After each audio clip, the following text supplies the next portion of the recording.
Good evening, ladies and gentlemen, boys and girls, kids of all ages. We've got a big show tonight. I see Bob Wise, I see the Landons, I see my co-host, partner in crime here, Mark Bunzel in the house. Mark, it is a pleasure to see you this evening. How are you doing, my friend? Thank you, Peter. I'm doing great. And Leonard Lorena and I will talk about this later on, but boy, there are a lot of people out boating in this area. It's fantastic.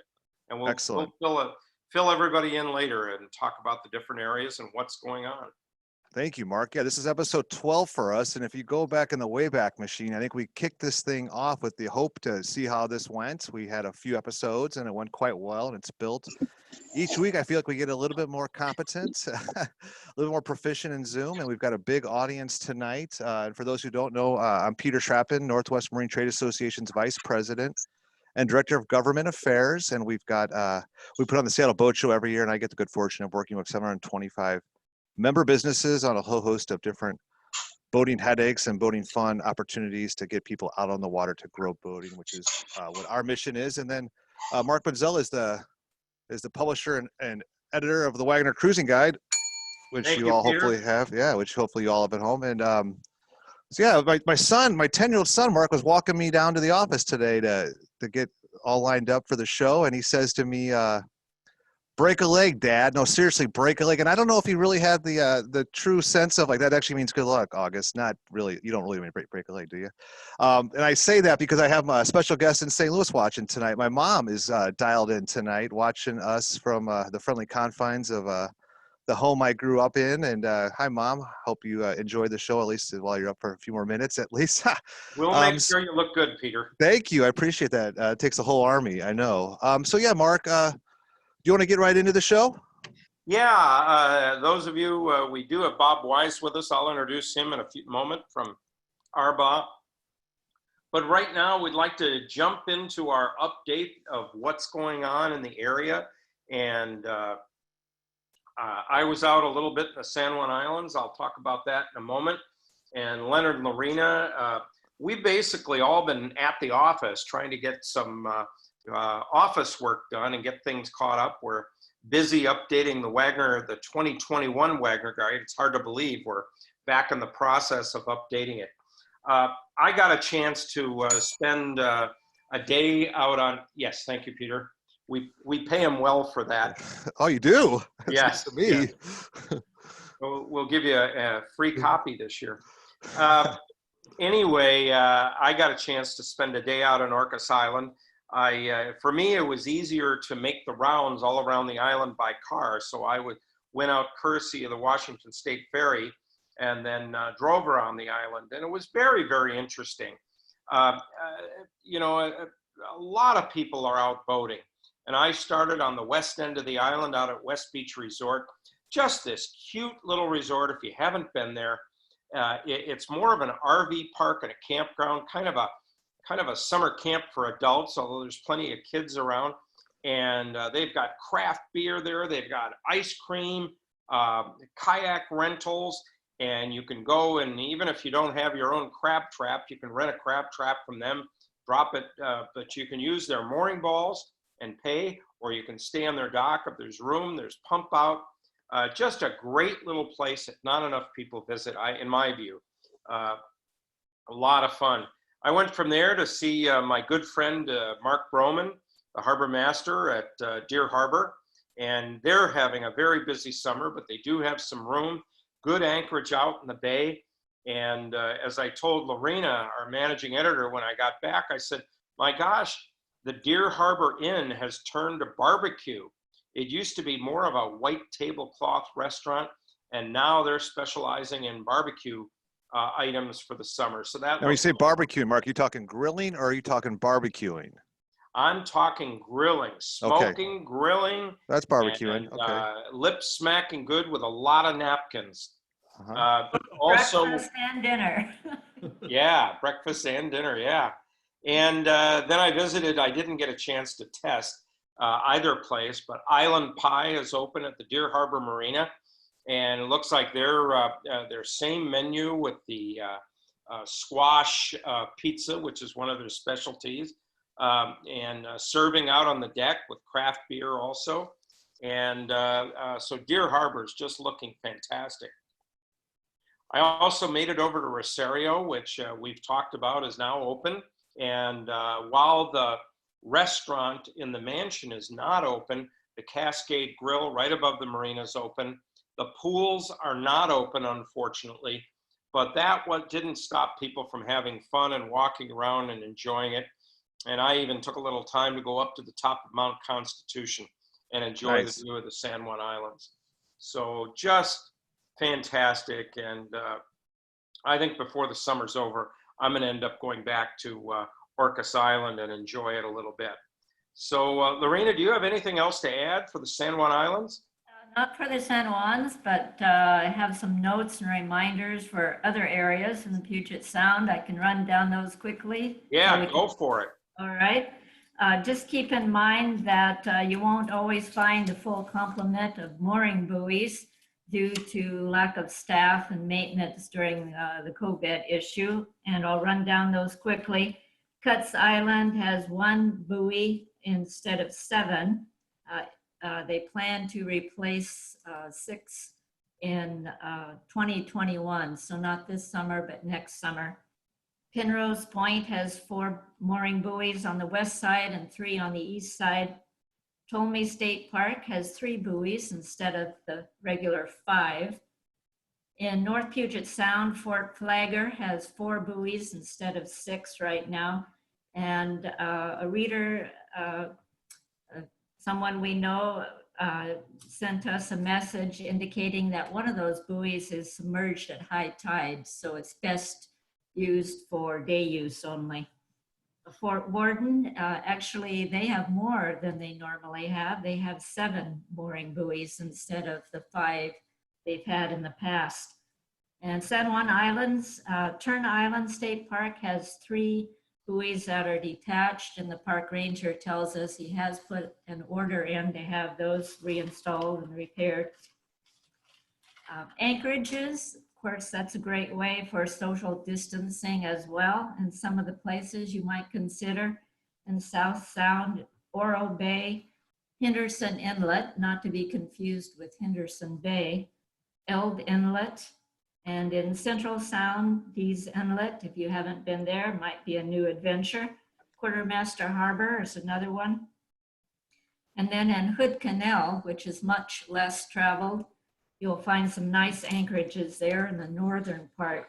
Wright Smart Cove, Quilcene Bay, Daybob Bay, Squamish Harbor, Baywater Bay, and Port Gamble Bay are all interesting places to anchor. In North Puget Sound, consider Killisset Bay or Killisset Harbor and Mystery Bay between Indian Island and Marrowstone Island. That's a very nice place to visit. And in settled weather, you can anchor off of Coopville, Port Townsend, and Irondale and visit those unique towns. And then another spot might be Honeymoon Bay on Whidbey Island. It's protected from all winds except northerlies. So those are some places to consider when you go out this weekend. Some reminders, Duckton Park at Quartermaster Harbor, they are closed. The docks are closed. They're reconstructing those docks. You can access shore by kayak or dinghy to go through the Duckton Forest Trail system. Extensive trails, wonderful place. Arabella's landing in Gig Harbor remains closed for the season until October 1st. Herb Beck Marina and Hood Canal, their guest moorage is open. Someone had noted they had gone there and didn't find anyone, but the harbor master, she shares or divides her time between Herb Beck Marina and Port Townsend. So if you don't get a hold of anyone by phone at Herb Beck, call the Port Townsend phone number. Their fuel dock is closed permanently. The port decided not to run a fuel dock at Herb Beck. So again, the guest moorage is open, but no fuel dock. Keep in mind that Makah Native Village is closed. And of course, most of the marinas in Washington State are open, and you can go to our website, wagonerguide.com, COVID-19 for the latest update on what's open and closed. A few updates for BC. Oakover Harbor Authority docks remain closed for emergency stops only, no rafting. Squirrel Cove Public Dock is now open for Canadian boaters. Harriet Bay Public Wharf remains closed for guest moorage authorized vessels only at that location. And Stewart Island Community Dock off of Johnstone Strait, they are now open, and the store is open Monday, Wednesday, and Friday. However, the restroom, showers, and laundry remain closed. And nearby Fisherman's Landing, they're completing their brand new docks and electrical work.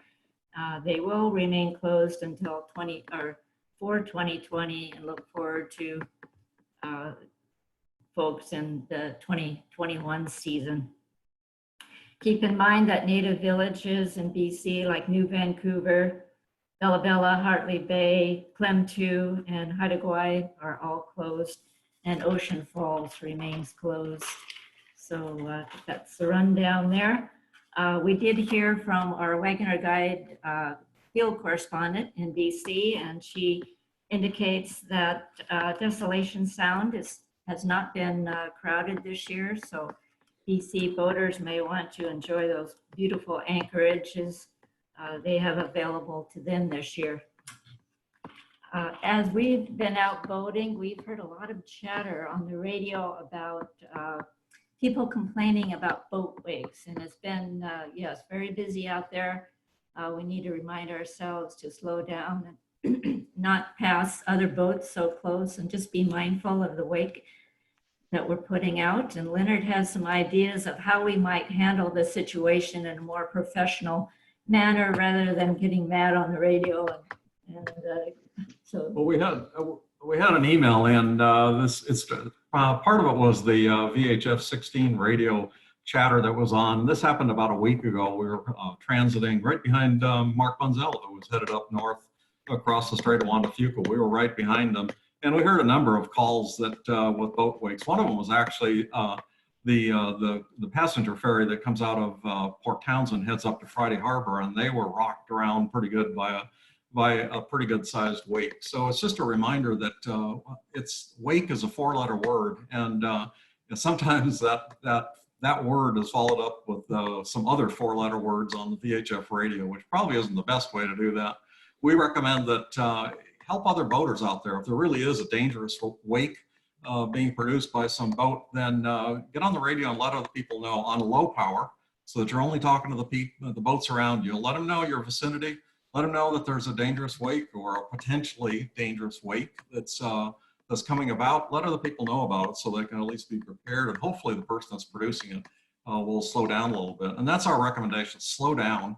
One of my funny ways of doing this was, if you have a boat where your horsepower exceeds the length of your boat in inches, you probably have you have the potential to put out a pretty good sized wake, and need to slow down. And part of that is up here in the San Juans are a lot busier than in the South Sound right now. There's a lot more boats packed into a smaller area right now. And that just means that as you're coming into a harbor, or as you're coming into an anchorage area, people don't want to be rocked around. And the one that all of us, I think, and I'll be guilty of this in the past too, and that is, it's the transom wake. How do you kill that transom wake? And the most effective way to do that is just to take it out of gear, stop, come almost to a full stop before you put it in gear, and slowly motor into the area. But if you just slow down, and if you slow down a little bit and keep motoring, that transom wake follows you right in. And the next thing you know, you're sitting there right in the middle of the bay, and all the other boats are staring at you as they're rocking around. Not a good feeling, not a good thing to do just as you set the anchor down. I think that was minimize the wake, keep it slow. Part of this was prompted by an email we got from a marina that was asking, they were going to put out signs for a no wake zone. And they said, what's the speed for no wake? And our answer was, there is no defined speed for no wake. It depends on the boat. It depends on your hull shape and your hull size. It depends on the boat. And a speed, if there's a speed limit that says 5 knots or 7 knots, no wake, that doesn't mean that you can go 7 knots. Take a look behind you. That was somebody else. I've forgotten who it was, but somebody had a good one. They said, what's the first thing that you need in order to have a powerboat? And he said, the rule is don't look behind. And that sometimes is true. And then you do need to look behind.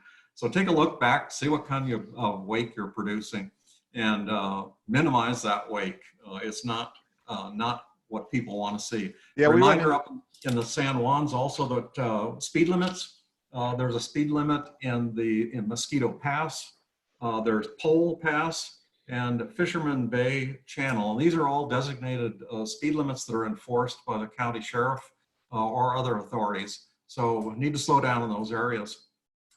Yeah, we run into that on the wake surfing site too. There was a national push to ad campaign, "Don't be a jerk," was something sponsored by I think doing a security call is a nice way to get the message out there. You're telling the offending boater what's happening, and you're notifying people around you to be aware of a wake. And that's the more professional way, I think, than getting angry, which doesn't help anyone. So a security call or just a radio announcement that there might be a dangerous wake in the area helps. Cool. I'm going to press pause right here, Landons. I know we've got the meat and potatoes of the show with Bob Weiss. Bob, you've got a little bit of a time constraint. I'll make sure that we honor your time and the big news that you want to share with our group. So, Mark, why don't I hand it off to you to introduce Bob? I'll just say Bob's been a tremendous ally of ours at Northwest Marine Trade Association and at RBA. It's been a real privilege to work alongside Bob on a whole host of issues, most recently on our Harbor Patrol issue, which I can update us later on. But yeah, Mark, why don't you say a few nice things about Bob? Yeah, we're thrilled to have Bob and RBA involved with us. And just as an introduction to Bob, like some of us on this show, Bob is also a Silicon Valley refugee who got wise one day, and no pun intended, and moved up to the Northwest. And Bob has been involved with a number of Silicon Valley companies. He's raised a lot of money. He's been involved with startups, still involved with startups actually. And he is just, he was appointed by the mayor of and Bainbridge Island City Council to serve as the Harbor Commissioner, where in addition to working with the public on many of the issues there, he advised the city on the construction of new public marina for visiting boaters. Bob, in addition to all of that, runs a marina management company and that owns several of the marinas in the area. So he, as we used to say in the high-tech business, he eats the dog food. So he's directly involved and does a terrific job that he's done at Port Hadlock and Eagle Harbor and previous work at Bremerton. So we're really pleased to have him together with us, as well as RBA, to talk about this really interesting issue with the Lakebay Marina. And I should say it's an opportunity that we can preserve this marina for boaters. And Bob, why don't you tell us the story? Welcome to the show. Well, thank you very much. It's a pleasure to be here with both Wagner and NMTA. So thank you for having us. So Bob, why don't you share with us your vision for Lake Bay and how we got to be where we are? There it is. All right. So hopefully everybody can see my screen. Yeah, can you go to full screen on that, Bob? I will do that. There we go. That looks great. All right. Well, a lot of you out there may not know who is RBA, and but you probably know of the beginning of RBA, which is in the mid '50s. A bunch of boaters in very forward-thinking time decided, when they had heard that Susha Island was going to be developed into a vacation destination and cabins were going to be put on it, they immediately went out to the entire boating community in Puget Sound and raised the money to acquire the island and then gift it to the state of Washington, where it's become one of the most preeminent marine parks in the country. And so that was the basic beginning of RBA. And you can see here, this is the sign that's actually posted at Susha Island, actually lists all of the yacht clubs that were involved in the development of the property and turning it into the incredible destination that we have now. In terms of what RBA is doing today, RBA is the Recreational Boaters Association of Washington, and we're basically the voice of recreational boaters in Olympia. Anything that's going on with the legislature or any of the natural resource agencies in Olympia, bills that come in front of the legislature, the RBA team is down there working to promote recreational boating and make sure that the laws that get implemented are fair to recreational boaters. And we do that with a lobbying and an advocacy team that we have down there during the entire session, but not only during the legislative session itself, but probably even more importantly is on a year-round basis. We're down there meeting with the regulators and the legislators to make sure that anything that has to do with recreational boating, it gets run by us first. The other thing that we have done is this year, what we're going to talk about is we've decided to go back to our roots and develop a conservancy that was going to be to promote and improve recreational boating facilities here in Washington and also in British Columbia, and we'll talk about that in detail. And for those of you that are not familiar with the organization, we have sponsorship by nearly 50 yacht clubs in the state of Washington and more than 10,000 boaters as individual members. So I want to talk about the RBA Marine Conservancy. This is an organization that we created this year. It's separate from our advocacy and legislative efforts. It's a 501c3. It's 100% staffed by volunteers. And we're dedicated to expanding opportunities like Susha in the Salish Sea. And that includes not only conservation of cruising grounds, but also additional marine parks, preservation of mooring buoys, and other things that will boost recreational boating going forward. And the first item that we had going forward this year, as we decided to talk about and we began investigating what were the projects that we wanted to support, was we were aware of a property in South Puget Sound called the Lakebay Marina. And for those of you maybe that haven't been there, it's just north of Long Branch, where there's a nice little marina there. This is in a location known as Mayo Cove, and it's a former Mosquito Fleet location. It dates actually to roughly the 1880s, actually, that the first marina was actually built there. A building was put up on a pier. It actually ran the local egg cooperative, which was a very important part of the economy on the end of the Key Peninsula during that time. The property is absolutely picturesque. If you haven't been down there, certainly would encourage you to visit. It's actually just a beautiful location, and it's got some very neat amenities. The water is quite warm, so a lot of people like to go in there because it's terrific for kayaking, swimming, paddle boarding. It's got a rare fuel dock. There aren't many of them left in South Puget Sound, and there was an operating fuel dock there. And for those of you that have been to Penrose Point State Park, it's not exactly contiguous, but it's almost contiguous to the park there. You can actually, from the property, see the pier at Penrose Point State Park there. Unfortunately, the marina has actually been fairly decrepit for probably about the last 20 years. And an owner purchased it, the current owner purchased it about 7 years ago. He has tried very hard to make a number of improvements, but the state of the marina in terms of the upgrades that are needed has really just made it almost impossible to complete that given the current capital limitations that the current owner has.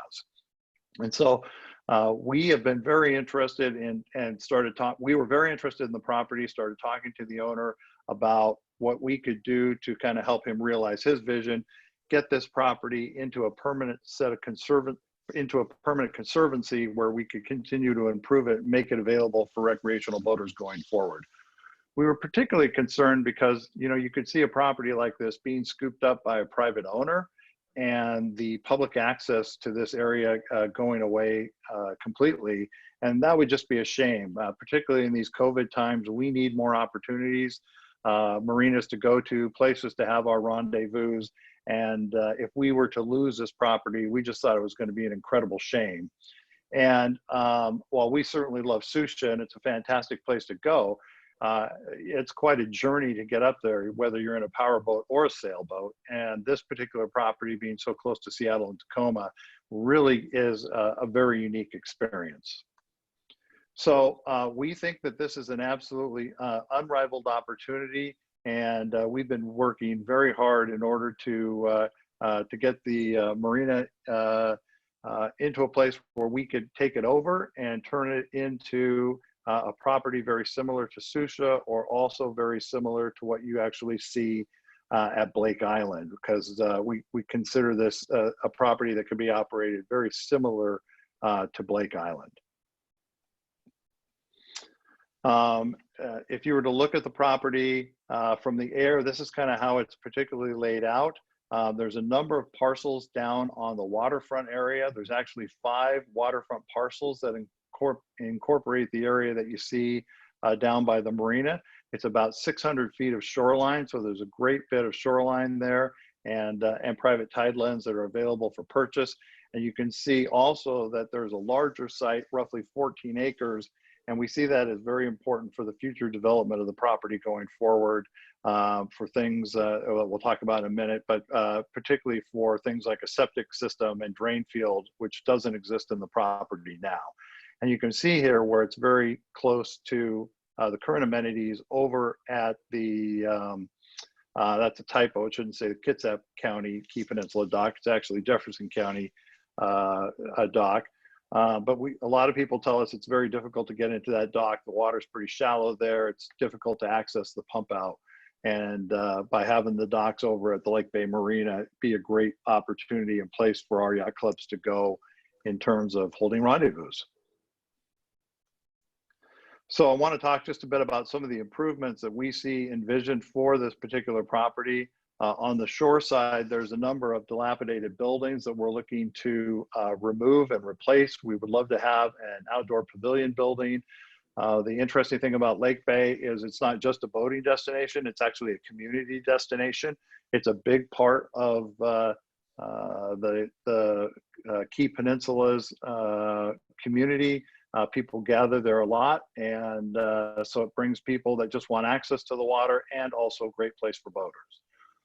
We plan to actually replace the entire pier and piling system and all the docks, and provide brand new state-of-the-art docks for boaters going forward. The boat launch would be improved, which would allow us to launch in all different manners of tides that come into the property. Right now it's a pretty short ramp. And we also want to make it easy for people to come in with human-powered vessels, and we could have a kayak launch area there, and we could also have a stand-up paddleboard type building. As you saw a couple of slides ago, there is the historic building there out on the water. It was actually just placed into the Pierce County, I think I said Jefferson County before, it's actually Pierce County, but into the Pierce County Historical Register. And it's actually a very quaint building out there. Absolutely just a great place for yacht clubs to hold meetings and other community events out there in that particular location, and also great views. We also have the ability to install a new fuel dock, and then, as I mentioned before, we can have land for a drain field and a pump out. And as I said, fuel docks are rare and hard to come by. We actually, as part of our process, had a survey done of the property through a pollution liability insurance agency grant that we were able to receive for $150,000, and found out that there has been no ecological contamination by the fuel there, which would allow us to actually put in a new fueling system going forward. So what we're doing is a two-phase process in terms of the acquisition and redevelopment of the property. We've put together an expert board of leaders in the marine community to work on this project. So that was very important, and talk about the needs going forward. So we have people that are very familiar with the permitting, granting, environmental regulations that need to be addressed here, along with marina management and marina construction. In the fall of 2019, we signed a letter of intent with the current owner to purchase the property. We worked with that owner and developed a full purchase and sale agreement, which was signed at the end of 2019. We then entered into our due diligence phase, where we've gone through to make sure that the title to the property is clear and that there are no encumbrances on it. And also, as I mentioned, we did an environmental review where a national engineering firm was hired to come out and make sure that there were no environmental issues with the property that would need to be dealt with. For the last several months, we've been working on the fundraising for the program to get the property acquired, which is kind of our phase one, our acquisition funding. And our closing is set for the end of September. And then at that point, we're going to transfer the property into permanent conservation mode. Now, like the property that we have up at Susha, which was gifted to the State Parks Organization, we believe that we'll likely gift this property to one of the state agencies. We've had a number of conversations with parks, state parks, and also a number of conversations with the Department of Natural Resources. Both organizations are very interested in this property, and we're working with them to determine where is going to be the best place to actually put this property for long-term conservation. And we think that we're not going to have any significant issues with finding a home for this property where we can actually be guaranteed that it'll be maintained and run for the public good for many generations to come. One of the nice things about the property when we talk to the state agencies is because of the revenue stream that comes from the renting of the property and the mortgage that comes with it, we actually, once we have the property brought up to current standards with its construction and maintenance, we'll have a source of income going forward that should be adequate for providing the long-term maintenance of the property into the future. The second phase of the property after the acquisition, of course, though, is the renovation of the property. So we've been working to get proposals to completely renovate the marina. The docks are pretty shot. It's creosote piling, it's old wood docks, it's unencapsulated foam, it's failing water and power systems out there. All of that will be completely replaced, and we'll also be addressing deferred maintenance on the pier. We're going to be working with the Historical Society and the local community for a planned interior renovation of the historic building as part of its historic designation. The outside of it, which is absolutely charming and rustic, will remain the same, but we have the ability to certainly modernize the interior of the building and make it available for events there. We also are going to develop a plan for more shoreside amenities, and that'll include an upgraded parking area, the pavilion, which I discussed before, the boat ramp, and other amenities that are going to be important to the landside users. And then finally, we'll do an infrastructure development plan for the utilities that we need going forward, including sewer, water, and fuel. So we need your support, and I'm happy to tell you that we have already raised $400,000 of the $1.3 million needed for phase one. We've had some excellent support by individuals. The state of Washington and Pierce County have all significantly contributed to this effort going forward. But we do have a timeline. Our purchase and sale agreement, as you can see, it expires here in about 60 days. So we need to move quickly to raise the rest of the money. We had originally thought it would have been a little easier when we had originally signed the purchase and sale agreement. Of course, we had no idea that we would be facing a global pandemic. And that has certainly put a crimp in our fundraising, and one of the reasons that we want to talk to everybody here tonight.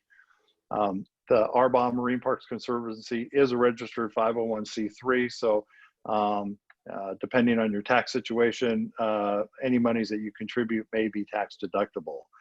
And then again, while we need to raise $1.3 million for the capital acquisition, we also need to raise about $1.3 million for the renovations that we're going to be doing. The great news there is that we've been working for many months with the Washington State Recreation and Conservation Office, along with a number of other nonprofits, and we're quite confident with the grants that we've already submitted for that we will be able to secure the money that we need for the phase two renovation. Unfortunately, a number of those grants can only be used for renovation type purposes, and they can't be used for the capital acquisition of the property to begin with. So while the funding opportunity looks much more robust for us and positive on our phase two work. It's the phase one capital acquisition where we really need your help. Hey, Bob, I've got a couple questions that have come in. Do you want to take questions now or should we wait? Yeah, no, actually, this is Okay. really, I'm just about at the end of my prepared remarks. Yeah, you only Would have love 37 more to take slides. questions. Yes, only 37 more. No, I saw this training once. Why do good organizations put together such bad presentations? And I always remember that title. This presentation was fantastic. This was incredible use of camera work, and really appreciate painting the picture for us. So yeah, a couple questions, Bob. Did you want me to ask them now? Yeah, please do. Okay, sure. Will the Lakebay Marina be transferred over to all transient use instead of permanent moorage as it is now? You know, my understanding is that the parks organization is only focused on transient moorage. And so from what I understand, parks is most interested in transient use and not permanent full-time moorage. Okay. What happens to donations to the Lakebay Marina acquisition if Arbaugh falls short and cannot complete acquisition? That's a great question. I would two things I would say is that first of all, the Arbaugh Marine Conservancy isn't just about Lake Bay. As I mentioned before, we're really going to be focused on lots of other projects, including mooring fields. We think that that's really important. As you were hearing before, there's a number of places where we're missing mooring balls. We would like to be supportive of that in terms of not only mooring ball installations, but also doing work like we've seen our sister organization in Canada doing with stern ties. So we would really like to also be supporting a strong stern tie program in the state and other opportunities for marine parks. I will say we have had a few donations where people have said if the Lake Bay opportunity doesn't happen, we'd like to have our money returned, and we've absolutely agreed to do that. So if you do want to make your donation to the Marine Park Conservancy contingent on us doing the Lake Bay transaction, we can certainly do that, and we've created an escrow account at the law firm that we work with to hold those monies so they can be returned if that needs to happen.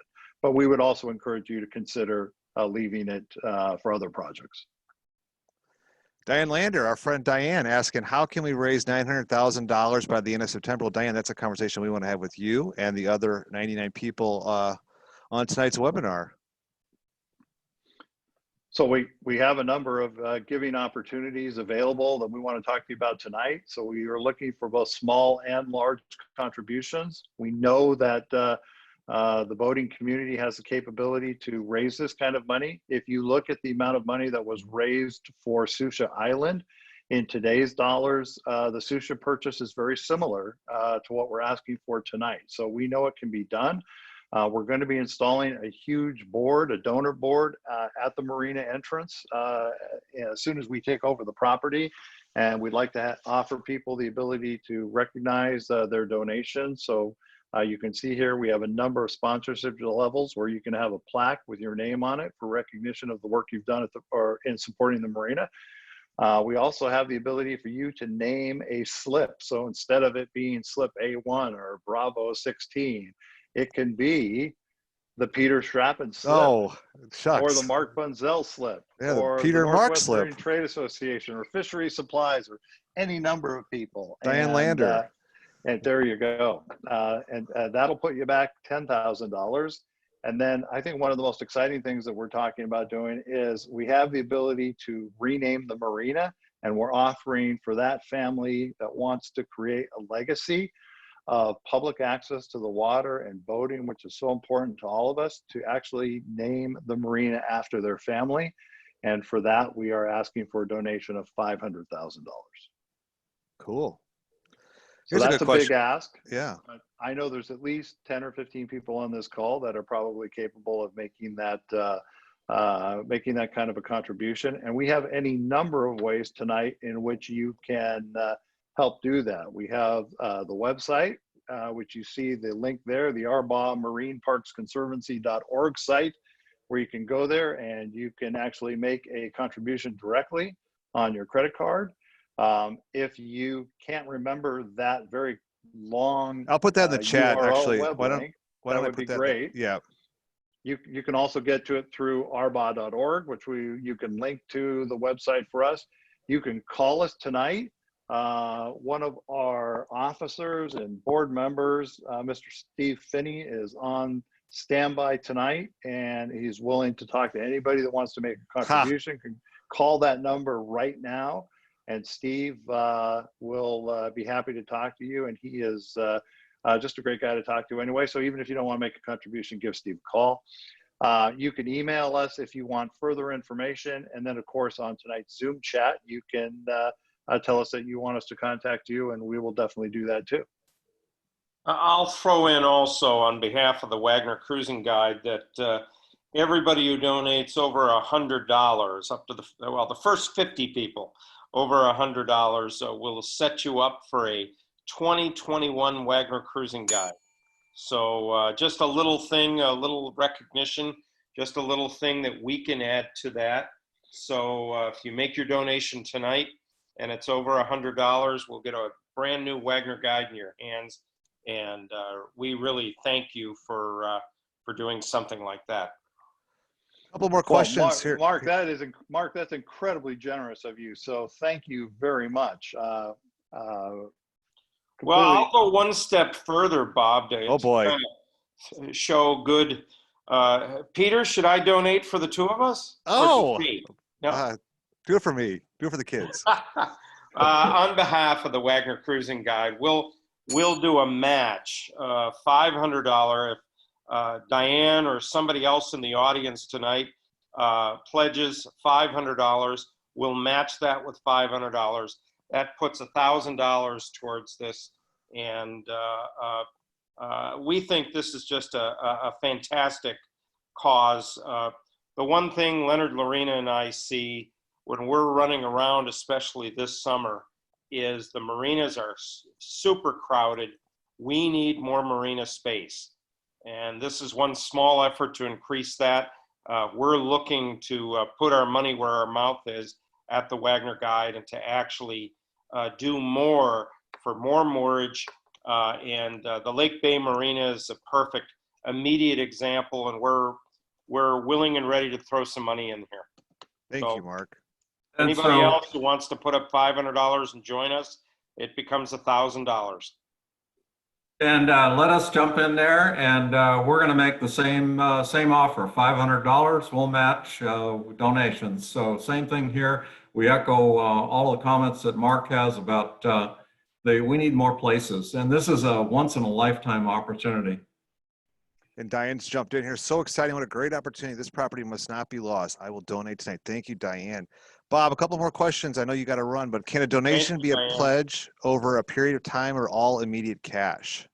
Yeah, you know what? It can be over a period of time. And our treasurer has a nice form set up for that, because we've had a number of boaters agree to make fairly large contributions, but spread that amount out over 3 years. And so we would be thrilled to talk to you about a multi-year contribution. Cool. Have you had luck with the other yacht clubs, Bob? Is that something that's on your list to do still? We have actually had luck with the other yacht clubs, and I got to have a shout out here to the Olympia Yacht Club, who's been incredibly supportive. And you see the list there of the clubs that have donated in the past. We've reached out to all of them, and we're asking all of them to step up again, because as you guys were saying, this is a once-in-a-lifetime opportunity. I think that's so important when you look at what's happening with real estate prices in this area, and we're in danger of losing these types of properties. I would like to think that any other property that comes up like this for sale in the future, be it an island like Susha, a small marina, anything that was to come on the market, that we would be in a position to acquire it for recreational purposes and to put it into permanent conservancy going forward. So again, we really want this to be something that is ongoing conversation for many years to come. So your opportunity is you can jump on the chat box in your Zoom, or call that number, or go onto the website for Arbaugh. We'd love to see our particular group donate, and as Bob said, to save this valuable asset to the boating community. And thank you, Leonard and Lorena. So we've got another match out there. My match for the Wagner Guide has been met. So we've got $1,000 that we've raised there. And if somebody speaks up for $500, Leonard and Lorena will put up $500, and there will be another 1,000. So don't be shy. And we will also do a page in the 2021 Wagner Guide recognizing all the donors who are contributing to this and promote the Lakebay Marina. This is going to be a valuable asset if we can meet this goal. Bob, have you been, Sue Peterson asked, have you been able to get the word out to local organizations such as the Key Peninsula Facebook group, where lots of local issues and opportunities are publicized? Yeah, we've had a bit of success there. We had a large front page article in the Key Peninsula News about the opportunity. I've met recently with the Long Branch Improvement Organization. I think it's called the Long Branch Improvement Club. And they're the group that runs the Long Branch Marina. They've been very supportive of this so far. They've gotten the word out to their organization, and I believe that we have several of their members on the call tonight. So it is an important asset to the Key Peninsula, and again, just having that lost would be something that it would just be an incredible shame. Can people find your PowerPoint somewhere, Bob, or is it on the Arbaugh website? Yeah, I saw that comment come in. If they, I think we can make a link to it. That might take us a couple of days on our website, but I know that our web team is actually listening in on the call tonight. Or if you email me at lakebay@arbaugh.org, I'll shoot it out to you very quickly. Awesome. Yeah, what a and just tip of the cap to you, Bob. Arbaugh has been a fantastic organization for decades. You know, Steve Greaves and all the people that I've gotten the good fortune of working with. But when you took the helm, it had been playing that convening role, which is important. But when you took the helm there, the action plan you've put in place and implemented has been something to behold. So I really wanted just to salute your leadership as the Arbaugh president. Oh, well, that's very kind of you, Peter. You know, we love working with you guys. It's been a great partnership. Sweet. And Sue Peterson, thank you for your donation. Every little bit helps. We're standing by for more. And we just got another $500 donation just came in on our website. And I see that Andrew Rosen, thank you very much. He's going to match the Landon's $500 with $500. I'm sorry. It says Andrew's going to contribute $1,000 for the other $500 match. So thank you, Andrew. All right. What's that phone number? For a few Bob, more. What's the phone number? I've got a chat box open now. It's you can just call 206. There it is. 234-7409, and you'll reach Steve Finney, and he is an Arbaugh officer and has been very involved in this project. 206-234-7409. And it's funny, we're not ending the show tonight until we make that $900,000 goal. So it should be get comfortable, folks. It's a long night. Yeah, it's worth it. Yeah. Robert Curtis, thank you for that tip to talk to Benevity, and we'll follow up on that. And that's for a match that can happen through Microsoft. Microsoft they do a triple employees. Match. Very good. So we appreciate that. Steve reports the phones are lighting up.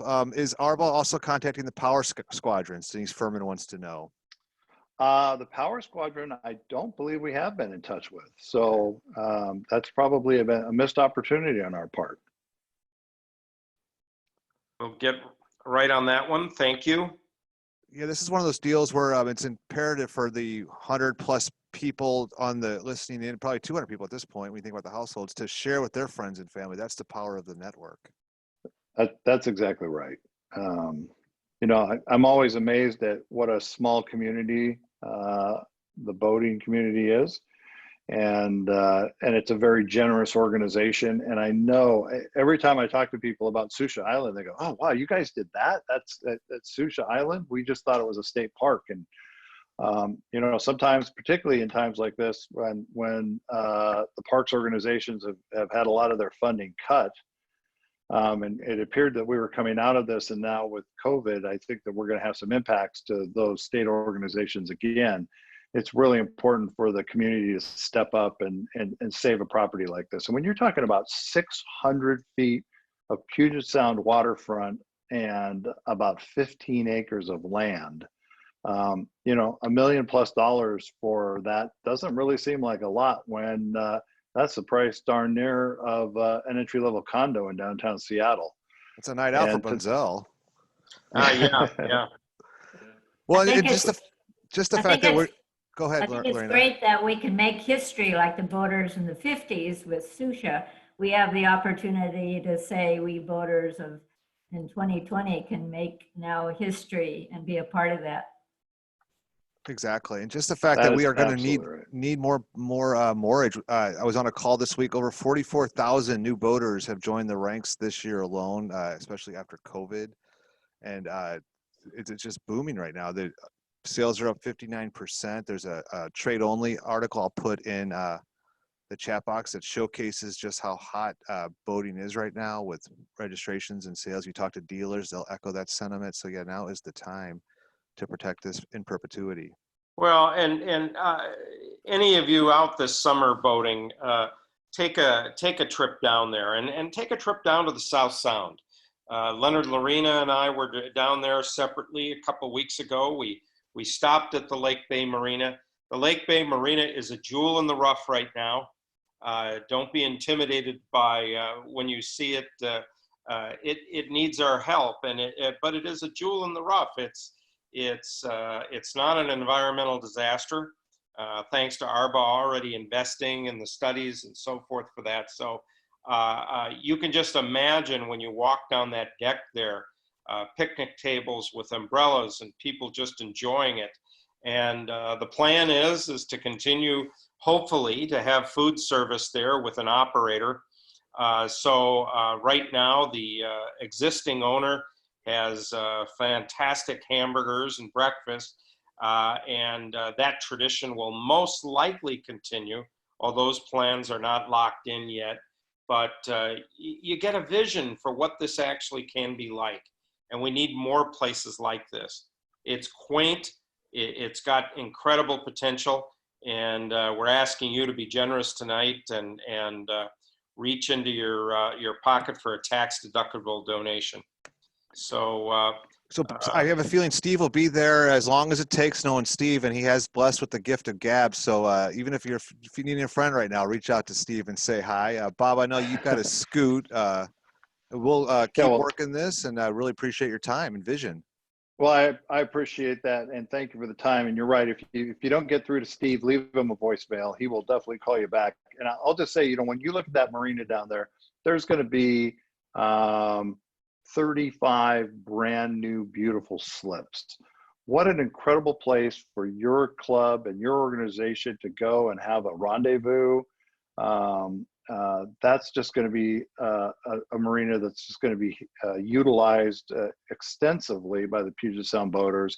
And if you think about how difficult it can be just to get into Blake Island, to have another opportunity of a place like that with well-maintained docks and just phenomenal. It's rustic, but it's absolutely just a great place to go. Every time I go down to Lake Bay, I just can't believe that it's only an hour and a half from Seattle, to have that kind of a feeling of getting away, but really being so close to everything. Beautiful place. We've had a few folks in the chat right now who want to make large contributions, but are maybe having trouble reaching Steve. Or if you want to just actually drop me a line, I can make sure that the dots are connected there. Or chat in or the email address too. The email sure. comes to us, and we'll definitely follow up, particularly for the people that have questions. There's some people, we've had a number of donations that have come from managed charitable trusts that boaters have, and we're quite familiar on what needs to happen there to make that work properly for the donor. And definitely tell your friends about what we're trying to do here, because like I said, Lake Bay is an important property, but again, we think that the recreational boating community should be stepping up on probably every other opportunity that we can get. I mean, there's no reason why there can't be another Susha Island in the San Juans. No reason at all. There could even be an island in the South Bay that we could. Yeah, absolutely. Beth Carpenter, please keep trying to make that donation, and we'll make sure we get a plaque for you. And the levels are on the slide on screen, but we'll make sure that that's covered. The Linscotts, thank you very much for a $1,000 commitment, and we'll make sure that we get a hold of you, and or please keep trying with us to make that. And Gregory Pina, we thank you for your commitment for $500. Follow the information on screen in terms of the phone number or the email address, and we'll make sure we record and take your donation. And we really, really appreciate that. So those of you who need to check with your accountant, please do. And you can, this donation is not just tonight, these numbers, and we'll have these numbers posted, or you can go to the ARBA website, arba.org, and you can see where to donate there, or get a hold of me and or Bob Wise, and we'll make sure we take care of you. Bob, are you set up for bequests? We are set up for bequests. Excellent. And we've talked to people about, making ARBA part of their estate plan going forward. I've definitely done that. I've also committed to personally to a multi-year contribution to this particular effort. And I think that this is just a great thing to include in my will, that there should be an amount going to the preservation of recreational boating, because we're all obviously using facilities that people before us were kind enough and forward thinking enough to make available to us. I just have so many great memories and hope to have a lot more great memories of Susha. And if there's not a lot of people around still that help make that happen, but what great forethought that they had. And I see that the Linscotts and have just agreed to donate $1,000. So thank you very much for that. And Gregory Pina and his wife, I see just signed on for $500. And according to our website, I know that we've had 3 more $500 donations come in there. So thank you all very much. Well, Diane Lander's asking about her name on a plaque. Diane, I think what's happened, seeing you matched the Wagner Guide, I think you and I get named on a plaque together. That'll have people talking for years. That's trouble. So why not create a little scandal while we're at it? But thank you, Diane. Diane has been a great supporter of boating for a long time. Amen. And I'm pleased to be jointly doing this with you, and we'll make sure we get your name on a plaque. Thank you. Great. Well, Bob, you've got a scoot. I'm seeing 7:58 here. We don't like to go too much over the top of the hour. Anything else you want to say, Bob, before you take off? No, I just want to thank you all. It's just a pleasure, and I'm just really honored to be part of this community. Excellent, excellent. Well, thank you, Bob. We really appreciate all you're doing. Really do. Well, cool. Well, Landon, is anything else you wanted to share before we wind down here? I think that's about it. We're busy getting started on the 2021 Wagner Guide. Busy with that. There's a lot of things coming in that. We're going to be adding a chapter to the 2021 Wagner Guide. It's going to be the Southeast Alaska chapter. And of course, all the updates that come with this year's Wagner Guide, it'll be on schedule, and you'll have your under budget. On schedule, under budget. I like that. No, the Landons added Southeast Alaska. We blew the budget right there. Budget schmudget. But it's pre-COVID thinking. It's a wonderful chapter, and I think we're going to get a lot of people excited about going to Alaska, especially after we went through a year like this where we couldn't go. And so it's going to be terrific. We're excited about it. Dreaming and planning your trip to Alaska, we now will carry the territory up to Skagway. So from Ketchikan up to Skagway and all the main stops. And the boaters have been wanting that for some time. So here we are. We can now deliver that for you in 2021. And then the only thing, back to Lakebay for just a second, and that is, get the word out. If this opportunity is missed, we have really missed it. This is, it seems like a really good, an unusual piece of property. It seems like a good buy. It seems like a perfect thing for the boating community. I know we started out our first trip was with a charter 30-foot sundowner tug with the family, with the boys when they were small. And guess where we went? I mean, that first place we went was Susha Island. And those are huge memories. And as a boating community today, we have to do that. We have to provide that opportunity for the next boaters. All of these new boaters are coming out here with their families, with their extended families, whoever it is. We need to have Lake Bay. So if you're out there, if you haven't already donated, give us, make the donation, give a call to ARBA. If you have friends, anybody out there, if there's anybody that can help this cause, get to them. We need to secure this property now. And if you're part of an organization, then you want to support this on behalf of your organization, give us a call. We'll show up. We'll give a talk about this. We'll give a talk about other things. As you can tell, this is something we really believe in and believe we need more of this. And we're willing to put our money where our mouth is, and we hope you will too. So with that, Steve Finney he's I don't know if he's answering phones or sending us chat messages. Maybe he's doing a little bit of both, but he's saying that if you're getting a busy signal, be patient. He's working the phones and probably working a little overtime too to make sure that he can get those transactions Very good. inside before we say goodnight. So I was going to mention I put together a PowerPoint slide. I often get asked, Peter, how are we doing on our COVID numbers and what information is Governor Inslee looking at to make those decisions? And I can say that the answer can be found on this convenient PowerPoint presentation. It's not as sharp as Bob's, but it does the job. It's some slides as to the type of information that Governor Inslee is looking at, a fellow boater, when he makes those decisions around, actually everything's frozen right now, but so take a look at that. And there's a timeline I put in there.